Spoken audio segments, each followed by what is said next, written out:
Praise the Lord. Good morning. ఈ దిన దేవుని వాగ్దానము కీర్తనల గ్రంథము 91వ అధ్యాయము 13వ వచనము. నీవు సింహములను నాగుపాములను త్రొక్కెదవు, కొదమ సింహములను భుజంగములను అనగద్రొక్కుదవు.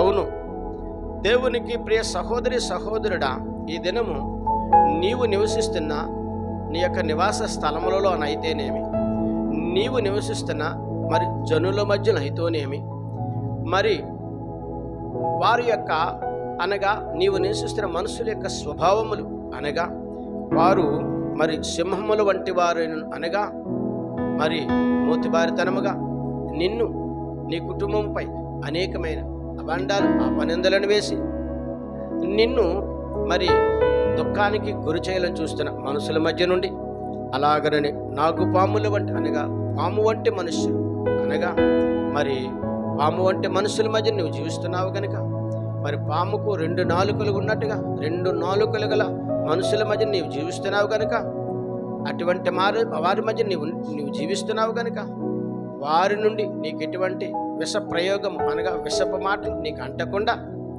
నిన్ను నడిపిస్తానని, అలాగని మరి కొదమ సింహములు అనగా మరి కొదమ సింహం అనగా అహంకారుల మధ్యన నీవు నివసిస్తున్నావు కనుక వారి అహంకారము వలన వారి అతిశయం వలన నీవు బాధపడకుండా నీవు దుఃఖపడకుండా నిన్ను కాపాడుతానని మరి ప్రభువైన యేసుక్రీస్తు వారు ఈ దినము నీతో మాట్లాడుతున్నారు. అవును, భుజంగములు అనగా శక్తివంతులైన మనుషుల మధ్యను, శరీరానుసరణ బలవంతులైన మనుషుల మధ్య నువ్వు జీవిస్తున్నావు కనుక వారి బల ప్రయోగములు కానీ వారి శక్తి వలన కానీ నీకు ఎటువంటి అపాయం రాకుండా నేను కాపాడుతానని ప్రభువైన యేసుక్రీస్తు వారి దినము నీతో మాట్లాడుతుండగా ఆయన మాటపై నమ్మకముంచి ఆయన వాగ్దానము నమ్మి ప్రార్థించి నీ దినచర్యలను ప్రారంభించగలిగితే నీ సహోదరి సహోదరుడా నీకు శుభము కలుగుతుందని ప్రభువైన యేసుక్రీస్తు వారి దినము తన వాగ్దానం ద్వారా మాట్లాడుతున్నారు.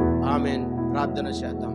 సకల ఆశీర్వచనములకు కారణభూతుడైన మా యేసు ప్రభువా, నీ ఘనమైన నామానికి స్తుతులు స్తోత్రాలునైనా, నీ సుందరమైన నామానికి లెక్కలేని వందనాలు. యువతీ కాల సమయంలో వాగ్దానమును చూచిన వాగ్దానమును విన్న ప్రతి బిడ్డను దీవించండి, ఆశీర్వదించండి. యేసుక్రీస్తు పరిశుద్ధమైన నామములో అడిగి వేడుకొనుచున్నాను పరమ తండ్రి. ఆమేన్.